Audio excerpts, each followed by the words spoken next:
जो mail police officer है उसने अपने आला कमान का, मैं समझ सकती हूँ कि उनको भी आदेश होगा कहीं से, पर ये तरीका नहीं था जिस तरीके से उन्होंने हम लोगों पे अटैक किया, जिस तरीके उन्होंने महिलाओं को खींचा, जिस तरीके से हमारे हाथ पकड़ के खींचा गया, जिस तरीके से जो हमारे हाथ में जो पुतला था उस पुतले से हमें धक्का दिया गया, ये तरीका नहीं था, ये बिल्कुल गलत तरीका है। और अगर हम महिलाओं के साथ ये हो रहा है, जो देश के हित में, जो आम महिलाओं के हित में, महिलाओं अपने घर नहीं चला पा रहे हैं, महिलाएं त्रस्त है महंगाई से, वो खुलेआम हमें धमकी दे रहे हैं कि क्या हिम्मत की आप लोगों ने कि भाजपा के कार्यालय के बाहर आप किस हिम्मत से बैठे हो। ये उनके शब्द है। क्या भाजपा के कार्यालय देश में है? नहीं है। क्या भाजपा के कार्यालय के अंदर वो सारे घनिष्ठ वरिष्ठ लोग नहीं बैठते? हम आम इंसान की आवाज उन तक पहुंचाने हम आए यहाँ पे, तो ये तौर तरीका इनका था। Mahila Congress held a protest today over rise in food prices in front of the BJP headquarters in Delhi. INC chairperson for social media Supriya Shrinate said the prices of essential commodities like vegetables are soaring in the country, such as lemon, ginger, coriander and tomatoes. She stated all these vegetables can be used as gift basket at weddings and birthday parties. She further said that although we have heard about Superman and He-Man, Prime Minister Narendra Modi is now the Mehengai man. और बड़े बचते बचाते हुए हम यहाँ पर आए हैं, क्योंकि डर था कि कहीं लूट ना हो जाए, इतना महंगा सामान आइटम लेकर चल रहे थे। तो विनीत जी और मैं बहुत बचते बचाते पुलिस प्रोटेक्शन में यहाँ पर पहुँचे हैं कि कहीं पर इतना महंगा आइटम है, जैसे जेवरात की आजकल हिफाजत होती है, वैसे इन सब चीज़ों की हिफाजत करनी पड़ रही है। आपने सुपरमैन देखा है, आपने स्पाइडरमैन देखा है, आपने ही मैन देखा है। आज आपको एक कहानी सुनाती हूं, और वो कहानी एक देश की है, एक देश में एक राजा की है, जिसे लोग महंगाई मैन के नाम से जानते हैं। सुपरमैन, स्पाइडरमैन अब पुराने हो गए, महंगाई मैन के नाम से उनको जाना जाता है। जहां महंगाई बढ़ जाती है, टमाटर ट बोलता है, टमाटर महंगा हो जाता है, पेट्रोल पा बोलता है, पेट्रोल महंगा हो जाता है। जनता अपने राजा से बड़ी त्रस्त थी। जो थोड़ी बहुत कमाई थी सब महंगाई मैन को समर्पित थी, और जो थोड़ी बच जाती थी वो टैक्स वाले लूट लेते थे। राजा को इस बात की भनक थी कि जनता त्रस्त है, जनता परेशान है, और उसी लिए उसने कुछ ऐसे चेले रखे हुए थे जो दूसरे राज्यों की बात करते थे। वो कहते थे फेकुस्तान में टमाटर बहुत महंगा है, फेकुस्तान में आटा बहुत महंगा है। तो राजा इसी में मस्त रहता था कि चेले जो हैं वो फेकुस्तान की बात कर रहे हैं, उसकी प्रजा की, उसके देश की बात नहीं कर रहे हैं। कुछ चेले ऐसे भी थे जो टमाटर 140 होने पर जनता को समझाते थे कि टमाटर मत खाइए, पथरी हो जाएगी, मिर्ची कम खाइए, अल्सर हो जाएगा, लहसुन प्याज तो बिल्कुल नहीं खाना चाहिए, देश विरोधी हरकतें आप बिल्कुल मत करिए।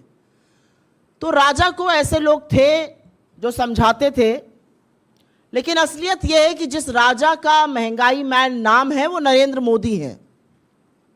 और पीपली लाइफ का वो गाना तो आप सभी को याद होगा, महंगाई डायन खाए जात है। उसकी लाइन में बस संशोधन यह है कि सखी सैया तो नईखे कमात है, महंगाई डायन खाए जात है। कल बेरोजगारी के आंकड़े आए, 2 साल में सबसे ऊंचा बेरोजगारी का दर। मोदी सरकार की ओर से आपको इस पर कोई भी न प्रतिक्रिया मिलेगी न एक्सप्लेनेशन मिलेगा। मस्त है साहब बहादुर, मस्त है, दुनिया देश त्रस्त है, कोई फर्क नहीं पड़ता है। तो जो बेरोजगारी के आंकड़े आए उससे समझ में आता है रोजगार कम है, उससे समझ में आता है आय कम है, और महंगाई जो कमर तोड़ रही है वो और ज्यादा तोड़ रही है। सब्जियों के दाम रॉकेट की तरह बढ़ रहे हैं। ये मैं एक गिफ्ट बास्केट बनाकर लाई हूं। आप लोग अभी शादी ब्याह का सीजन आ रहा है, बर्थडे पार्टी वगैरह में जाते होंगे, ये बहुत अच्छा गिफ्टिंग ऑप्शन है। इसमें 1 किलो टमाटर है, 1 किलो अदरक है, 1 किलो हरा मिर्च है, 1 किलो लहसुन है। टोटल लगभग 1070 रुपए का सामान है इस बास्केट में। तो अन्यथा पैसे मत खर्चा करिए, ये सब चीजें दिया करिए, लोग इसकी बड़ी कीमत पहचानते और जानते हैं। आज असलियत यह है कि इस देश में टमाटर 150 रुपए के करीब बिक रहा है। तो जो लहसुन प्याज नहीं खाते, अब आपको हो सकता है समझ कि हम टमाटर भी नहीं खाते हैं। अदरक ने तो ट्रिपल सेंचुरी लगा दी है। नींबू, मुझे नींबू, मेरा पैसा खत्म हो गया, मुझे नींबू नहीं मिला था। 400 रुपए पार नींबू है। 400 रुपए की वो हरी मिर्च मिल रही है जो कभी हरी धनिया और मिर्च सब्जी वाला फ्री में डाल देता था सब्जी के थैले में। ये 400 रुपए किलो की बिक रही है। ऐसा क्यों हो रहा है? और क्या सरकार को इसका पता नहीं है? सरकार सब जानती है, सरकार को सब कुछ पता है। और नहीं, ये सिर्फ बारिश के कारण सीजनल नहीं है। ट्रांसपोर्ट कॉस्ट इतनी महंगी है कि सरकार से संभालने चीजें संभल नहीं रही हैं। सब्जी ही नहीं, दाल भी दूभर हो गई है। 1 मिनट को चलिए कह दे गरीब आदमी कि चलो सब्जी नहीं खाएंगे, दाल रोटी खा लेंगे, दाल भी दूभर है। अरहर और उड़द की दाल इतनी महंगी है कि जो मार्केट में अरहर की दाल 72 से 75 रुपए किलो मिलती थी, आज वो 160 से 170 के बीच में है। उड़द की दाल 30 रुपए महंगी हुई है 1 महीने में। अरहर की दाल में 1 महीने में 50 रुपए की बढ़ोतरी हुई है। 1-2 रुपए नहीं, करीब करीब 50 रुपए की। दाल और सब्जी चलिए आदमी कम खाएगा, सोचेगा थोड़ा मसाला वसाला ऐड कर दे तो बात बन जाएगी। जो जीरे का छौंक लगता है, वो जीरे का दाम आपको पता है क्या है? अभी 800 रुपए किलो है जीरा इस समय।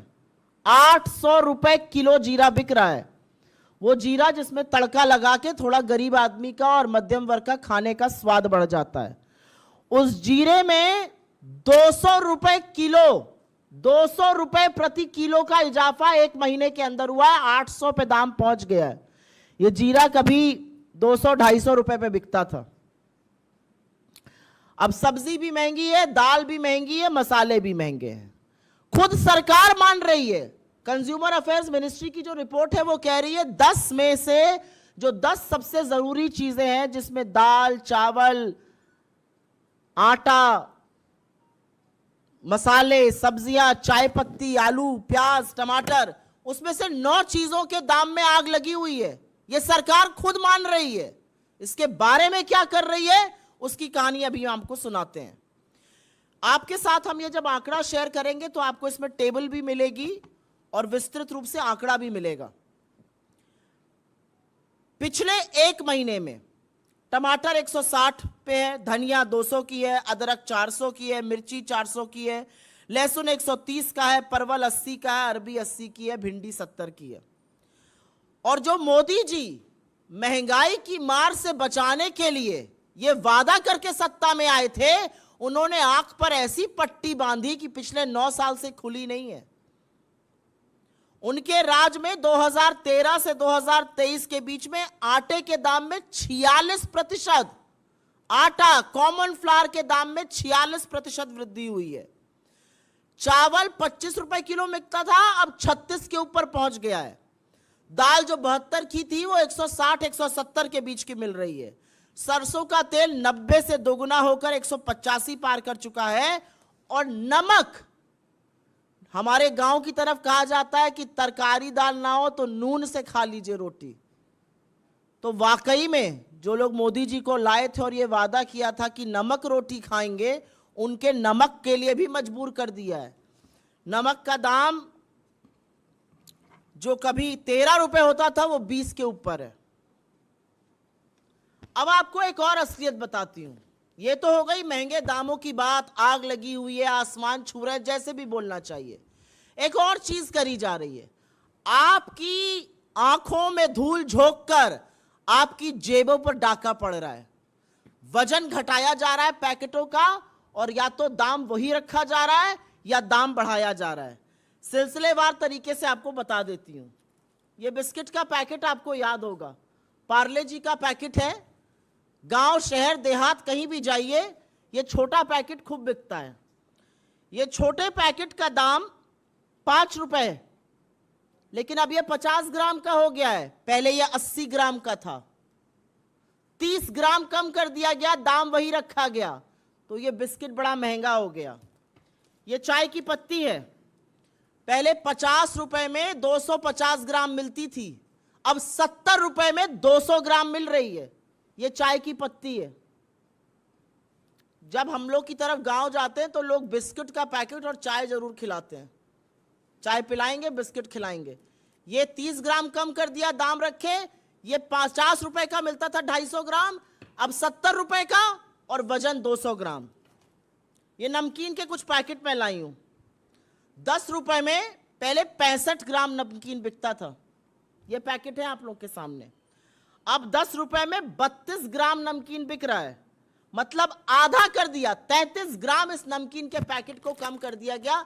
आपको लगता है बिक तो अभी 10 ही का रहा है, लेकिन आप आधे नमकीन के दाम के अब वही 10 रुपए दे रहे हैं जो पहले आप 65 ग्राम के देते थे, अब 32 ग्राम के दे रहे हैं। ये मटर लोग खाते हैं, बड़े स्वाद से खाई जाती है, चाय के साथ, शरबत के साथ। गांव शहर देहात जाइए, गरीब आदमी जरूर लेकर आता है क्योंकि बड़ा पैकेट महंगा पड़ता है, छोटा पैकेट 10 रुपए का ले आओ। ये 10 रुपए के पैकेट में पहले 65 ग्राम आती थी, अब 42 ग्राम आ रही है। और ये प्रत्यक्षम किम प्रमाणम है, ये सब आपको दिखाकर बता रही हूं मैं, मेरे कोई आंकड़े नहीं है। ये पैकेट में सब लेके आई हूं, आपको दिखाकर इसका दाम और इसका वजन बता रही हूं। अभी थोड़ी देर बाद आके पास में देख भी लीजिएगा। ये मूंगफली है, ये मुझे बड़ी पसंद है। अब पता चल रहा है कि इसके तो मैं दुगने दाम दे रही हूं। 10 रुपए में 55 ग्राम मिलती थी, अब 34 ग्राम मिल रही है। ये मूंगफली का पैकेट है, 10 रुपए में पहले 55 ग्राम मिलता था, अब 34 ग्राम मिल रहा है। हमारी आंख में धूल झोंक कर आप ही की जेब में दिन दहाड़े डाका डाला जा रहा है। ये चॉकलेट है, आप में से कुछ लोगों को बड़ी पसंद है। ये चॉकलेट 10 रुपए में अब मिलती है 13 ग्राम, पहले ये 5 रुपए की 13 ग्राम थी, डबल हो गया दाम। 5 रुपए की चॉकलेट 10 की हो गई, पता ही नहीं चला। लेकिन जब खर्चा करो तो जरूर पता चलता है। ये कॉफी का पैकेट है, 7 ग्राम मिलता था 10 रुपए का, अब 5.5 ग्राम मिल रहा है। 1.5 ग्राम कहां चला गया? मोदी जी की जेब में। और ये टोमेटो सॉस है, समोसा वमोसा जो आप लोग खाते हैं, आप लोगों को पसंद है ये सॉस। ये 100 रुपए का 950 ग्राम, करीब करीब 1 लीटर मिलता था, अब ये 850 ग्राम मिल रहा है 100 रुपए का। तो ये जवाबदेही किसकी है? इन सब चीजों का जो दाम बढ़ाया गया, वजन घटाया गया, जनता को मूर्ख समझा गया, ये कौन कर रहा है? ये महंगाई मैन नहीं तो और कौन कर रहा है? और क्या सरकार कुछ कर नहीं सकती है? सरकार चाहे तो बहुत कुछ कर सकती है। हमारी कांग्रेस की सरकारों ने लोगों को राहत देने का काम किया है। अगर राजस्थान में आज 500 रुपए में सिलेंडर बिक रहा है तो वो इसलिए बिक रहा है क्योंकि वहां पर लोगों को राहत मिलनी चाहिए। कर्नाटक में अगर मुफ्त बस सेवा महिलाओं को मिल रही है तो जो वो 2, 2.5, 3 हजार रुपए महीने का बचा रही हैं, वो उनकी राहत है, उनकी बचत है।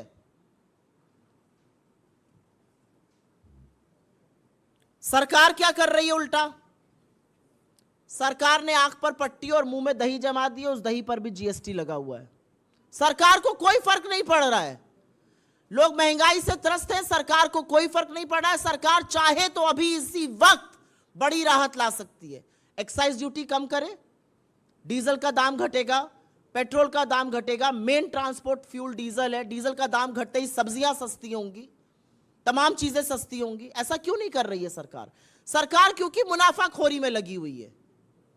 वो आपको रूस और रशिया का युद्ध, रूस और यूक्रेन का युद्ध बताएंगे।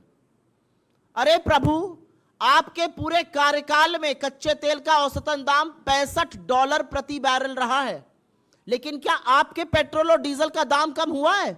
क्या आपकी रसोई गैस का दाम कम हुआ? और जैसे घाव पे नमक रगड़ने का काम किया जाता है, आज सवेरे कमर्शियल गैस सिलेंडर का दाम 7 रुपए बढ़ा दिया गया। क्यों बढ़ाया गया? अब आप जाइए होटल तो आपको जो 10 रुपए की थाली मिलती थी वो 12 की मिलेगी। क्यों है ऐसा? सरकार रशिया और यूक्रेन युद्ध का हवाला नहीं दे सकती क्योंकि जो दाम ऊपर गए थे वो गिरकर वापस 70-75 पे आ गए। लेकिन हमारे और आपके दामों में कमी नहीं हुई है। हमारा अपना मानना है कि क्योंकि यह सरकार पूंजीपतियों पर इतनी फोकस्ड है, इसको धरातल से मतलब ही नहीं है। बेरोजगारी बढ़ रही है, मेनू की। महंगाई बढ़ रही है, जी हम तो लहसुन प्याज टमाटर लहसुन अदरक हरी मिर्च कुछ नहीं खाते हैं। दाम घट रहे हैं हमारी बला से। तो इस मंच से हम सरकार से कुछ मांगे करते हैं, क्योंकि वाकई में पानी अब सर के ऊपर चला गया है। लोग त्राहिमाम कर रहे हैं और महंगाई मैन मोदी मौन नहीं रह सकते हैं। सरकार तुरंत चीजों के दामों के नियंत्रण के लिए ठोस और मजबूत कदम उठाए। इस देश में चावल और दाल का दाम नहीं बढ़ सकता है। सब्जियों के बढ़ते दाम डीजल के कम होते ही कम होंगे, इसलिए उस पर कदम उठाया जाए। एक्साइज ड्यूटी कम करी जाए, टैक्स वसूली बंद कीजिए, लोगों को राहत दीजिए, मुनाफाखोरी बंद कीजिए। आटा और दही जैसी चीजों पर फिलहाल के लिए जीएसटी तुरंत हटा देना चाहिए, क्योंकि महंगाई बहुत प्रताड़ित कर रही है लोगों को। और जो सबसे ज्यादा महंगाई से प्रभावित लोग हैं, उनके लिए जरूर सरकार पुख्ता कदम उठाए। जैसे कि हमारी सरकारें कुछ राज्यों में फंड ट्रांसफर करती हैं, वो करे, जिससे कि लोगों को राहत मिले। और ये हमारे लिए हंसी मजाक का या ये हमारे लिए एक जोक का जरिया नहीं है। हम समझते हैं कि ये लोगों की जिंदगी में कहर बरप रहा है और उसका प्रतिबिंब है ये। ऐसी कोई चीज आज रसोई की नहीं है जिसके दाम में आग नहीं लगी है, लेकिन सरकार को कोई फर्क नहीं पड़ रहा है और ये कतई स्वीकार्य नहीं है। I will very briefly make a statement in English. To my left, you can see certain essential commodities. These are essentially vegetables, from tomatoes to green chilies to ginger to garlic. And the reality is that this is a good gifting option, because something as small as this costs you over 1,070 rupees today. But does the government care? Does the man who has brought the onslaught of high prices upon us care? Is the government taking any step to reverse the situation? Is the government doing anything possible within its rights to bring you some relief? I think the answer to all of that is a big no. The reality is that unemployment in this country is at a 2-year peak. Has the government responded to it? They continue to look away. Tomatoes are being sold for 140 to 150 rupees a kg. Green chilies for 400 rupees a kg. Ginger for 400 rupees a kg. Garlic equally high. The reality is it is not just vegetables, and no, it is not a seasonal factor. The transport cost is huge. If only the government acts on it, there will be relief. The reality is prices of spices like cumin, jeera has gone up to 800 rupees a kg.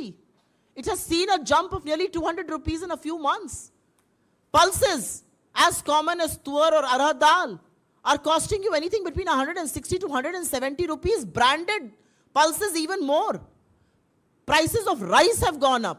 Prices of wheat have gone up. What about the common man? What about the middle class? What about the poor reeling under poverty? What is the government planning to do about all of that and more? And before I say anything, we will be sharing with you a comparative chart of where prices were in the UPA and where prices are today. And no, purchasing power parity for common Indian is down. An average Indian is poorer than how they were between 2013 to 2023. The reality also is that there are certain items where the weightage has gone down, but the prices have gone up. And I will just very briefly display some of this to you. These are biscuits. It's a Parle-G biscuit, the most common biscuit anywhere in the country, and having been in the world of finance and economy, I can also tell you this is a big barometer of how economic progress is. And if you remember, the consumption of Parle-G had gone down. This Parle-G biscuit used to cost you 5 rupees a packet, but that packet weighed 80 grams. Today, this packet weighs 50 grams. I have tea leaves here with me. 250 grams of this tea leaf used to cost us 50 rupees. Now 200 grams cost us 70 rupees. I have this namkeen here with me. In 10 rupees, one could buy a packet that weighed 65 grams. It now weighs 32 grams.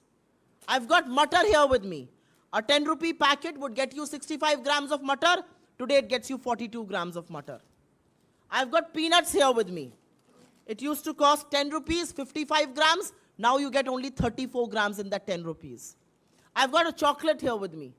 You know, everybody likes to have a chocolate once in a while.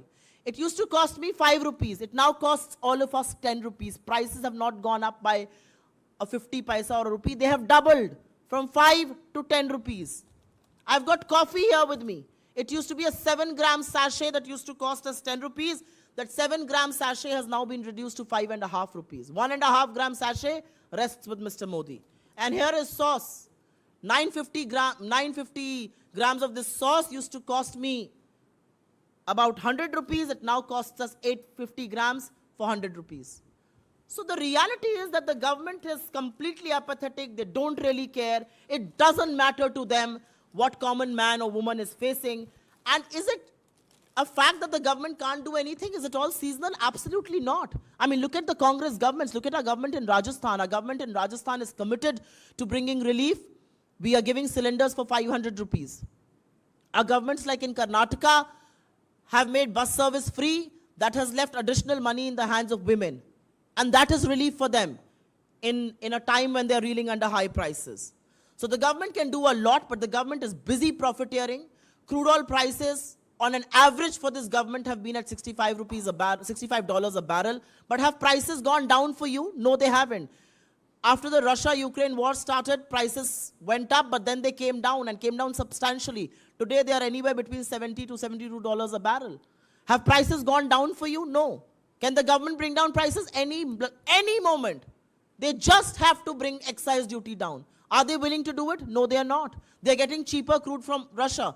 Who's the beneficiary of that cheap crude? What is happening to that cheap crude? Nobody knows. So from this very platform, we ask the government to take immediate steps so that some relief can be brought to people of this country.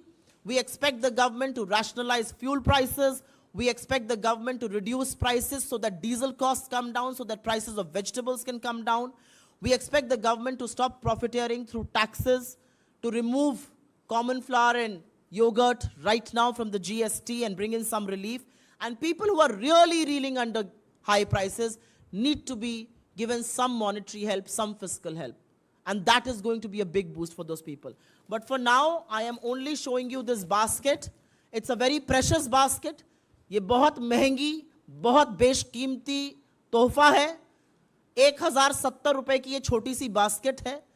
और इसको बचते बचाते हुए हम किसी तरह से यहाँ पर लेकर पहुँचे कि कोई लूट ना ले रास्ते में.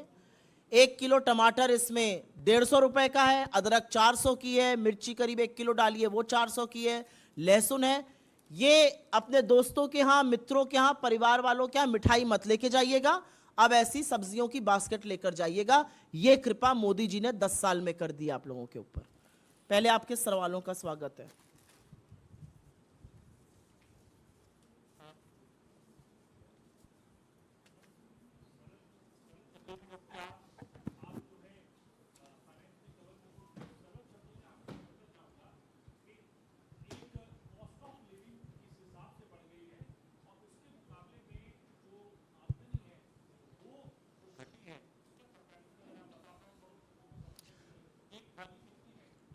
इस देश में कल एक आंकड़ा आया और वो आंकड़ा ये कहता है कि 2 साल में सबसे चरम सीमा पर बेरोजगारी है. अगर इस देश में बेरोजगारी इतनी ज्यादा है तो लोगों की आय घटी है. जिसके पास रोजगार है घटा है. यह आंकड़ा मेरा नहीं है. 83% हिंदुस्तान की आय घटी है. और अगर आय घटी है और चीजों के दामों में यह आग लगी है तो एक आम आदमी की थाली से पहले लहसुन, प्याज, टमाटर, अदरक, हरी मिर्च गायब हुई, फिर दाल गायब हुई, फिर जीरा गायब हुआ. अब चावल और आटे के भी दाम बढ़ गए हैं. तो आप खुद समझ सकते हैं कि आमदनी कम है, आमदनी अठन्नी है और खर्चा रुपये से ज्यादा है. और इसीलिए मैं बार बार कहती हूं कि जो गाना था ना, सखी सैया तो खूबे कमात है, उसको बदल दीजिए. सखी सैया तो नईखे कमात है, महंगाई डायन खाए जाते हैं. यह असलियत है. Cost of living has gone up substantially. आपकी फ्यूल कॉस्ट हायर है, आपके इलेक्ट्रिसिटी प्राइसेस हायर है, आपकी वेजिटेबल कॉस्ट हायर है, आपके सीरियल्स हायर है, आपकी आम ग्रेन हायर है, आपकी कॉफी, चाय की पत्ती, बिस्किट, जो चीजें मैंने यहां पर दिखाई, छोटी रोजमर्रा की जिंदगी की चीजें के दाम उतरे हैं या बढ़ा दिए गए और उसका वेट घटा दिया गया। तो अगर ये महंगाई की मार नहीं है और अगर ये महंगाई की मार सरकार को नहीं दिखाई दे रही है, तो सरकार क्या देख रही है? कहां अनदेखी है सरकार? ये अपने आप में एक बड़ा सवाल है।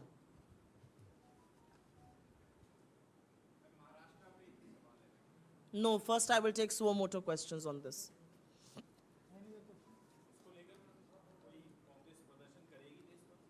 हम लगातार ये मांग उठा रहे हैं, हमारे नेता उठा रहे हैं, हमारे अध्यक्ष उठा रहे हैं, राहुल जी उठा रहे हैं इन मांगों को।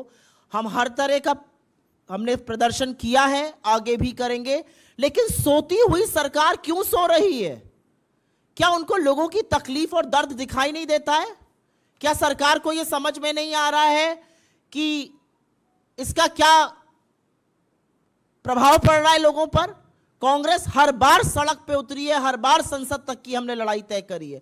हम सड़क पर भी उतरकर इसका धरना प्रदर्शन करेंगे, इसके खिलाफ प्रोटेस्ट करेंगे, हम सदन में भी इस मुद्दे को उठाएंगे। हम आशा करते हैं कि गूंगी, बहरी, बेखबर यह सरकार जाग जाए और लोगों की वेदना और उनकी पीड़ा को समझे। आप लोगों को महंगाई कचोट रही है ना, बहुत ज्यादा कचोट रही है। और कोई सवाल इस पर? जी बताइए।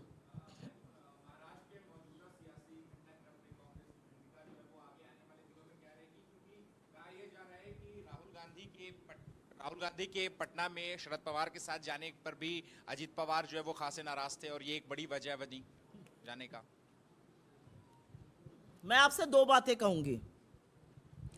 भारत जोड़ो यात्रा के दौरान जब राहुल गांधी जी ने 4000 किलोमीटर इस देश के पैदल नापे, तो जो उत्साह, जो समर्पण और जो जिस तरह से वो हाथों हाथ महाराष्ट्र में लिए गए, शायद कोई दूसरा प्रदेश होगा जहां पर हमने आम लोगों का और कांग्रेस के अपने साथियों का वो उत्साह देखा था।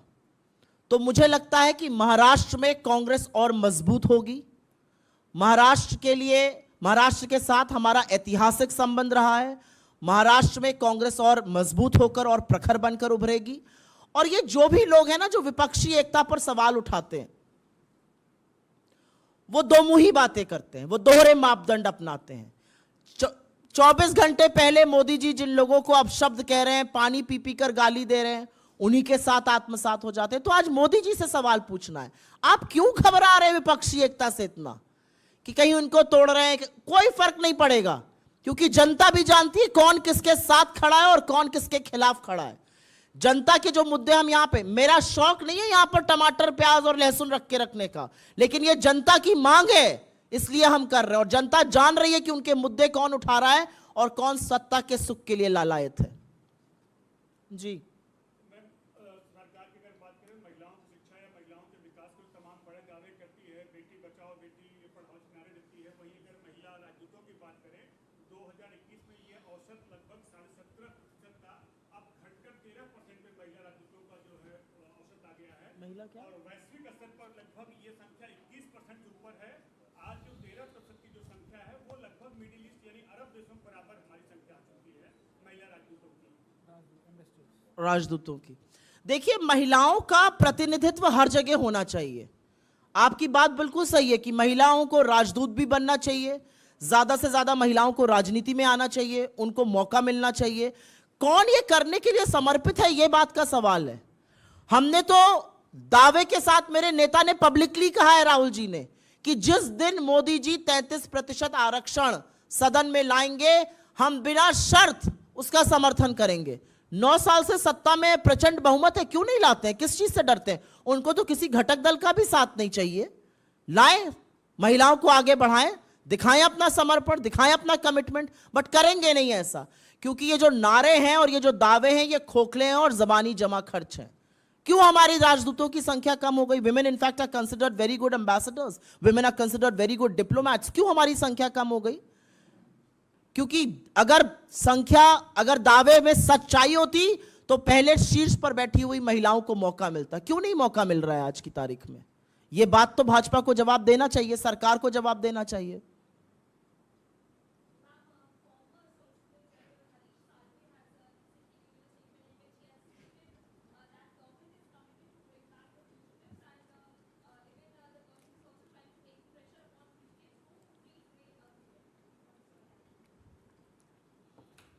with all due respect to the former Solicitor General, his political leanings are very well known. It's all right, he has made a statement. He is not a government functionary. He is not a mouthpiece of the government. Why must I respond to him? Let the government show some commitment in all that he has said. I mean, anybody will rise anywhere and make a statement and the Congress party will respond to it. Why?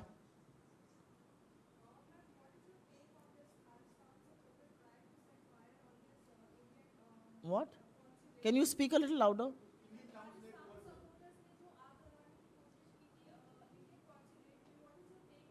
We absolutely denounce any action like that. We absolutely denounce it. And we denounce it because we have been at the receiving end of what terrorism has done in this country. We have been at the receiving end of extremist forces. And which is why we believe that there is no place for violence, no place for extremism. We've lost two of our most dear one former prime minister and one sitting prime minister was assassinated while she was in office because of these forces. And which is why when people like them obstruct Rahul Gandhi's meeting overseas, we expected the Indian government to take it up with the Biden administration. And instead, they chose to stand with the extremists. So they stand exposed at every nook and corner. मेरा अपना मानना है कि जिस वाक्य का आप जिक्र कर रही हैं खालिस्तान का, हम ऐसी किसी भी बात की भर्त्सना करते हैं और इसलिए करते हैं क्योंकि हमने आतंकवाद के खिलाफ लड़ते हुए बहुत बड़ी कीमत अदा करी है, चाहे वो इंदिरा जी की शहादत हो, चाहे वो राजीव जी की शहादत हो, और ये लोग वो बात समझ नहीं सकते हैं। और इसीलिए हमें लगता है कि सार्वजनिक जीवन में या कहीं और हिंसा की लेश मात्र भी जगह नहीं है। और इसलिए हमें यह भी लगता है कि जब राहुल गांधी जी की मीटिंग को खालिस्तान के कुछ प्रो लोग अवरोध पैदा करने की कोशिश करते हैं, तो केंद्र की मोदी सरकार को उसको बाइडेन एडमिनिस्ट्रेशन से टेक अप करना चाहिए था। जब ऐसे लोग कनाडा में इंदिरा जी की शहादत का मखौल बनाते हैं, तो सरकार को आधिकारिक तौर से ट्रूडो एडमिनिस्ट्रेशन से इसको टेक अप करना चाहिए था। नाम तक नहीं लेते आप इंदिरा जी का, यह आपकी कमजोरी और आपका डर दिखाता है, और यह दिखाता है कि आप कितने सीरियस हैं एक्सट्रीमिस्ट हिंसा की प्रवृत्ति वाले लोगों के खिलाफ।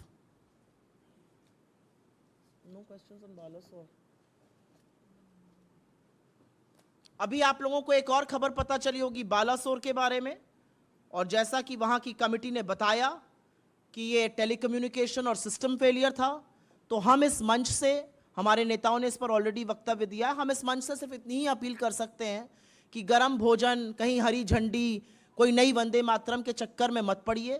पहले जो रेल से यात्रा कर रहे हैं लोग, उनको सुरक्षित कीजिए, उनको अपने गंतव्य पर सुरक्षित पहुंचाने की जिम्मेदारी सरकार की है। सरकार की जिम्मेदारी गरम खाना और नई नई झंडियां दिखाने की नहीं है। सरकार की जिम्मेदारी है कि जो आज रेल की पटरियों पर गाड़ियां चल रही हैं, वो सुरक्षित अपने गंतव्य पर पहुंचे। सरकार के सारे झूठ धराशायी हो गए इस एक रिपोर्ट के माध्यम से।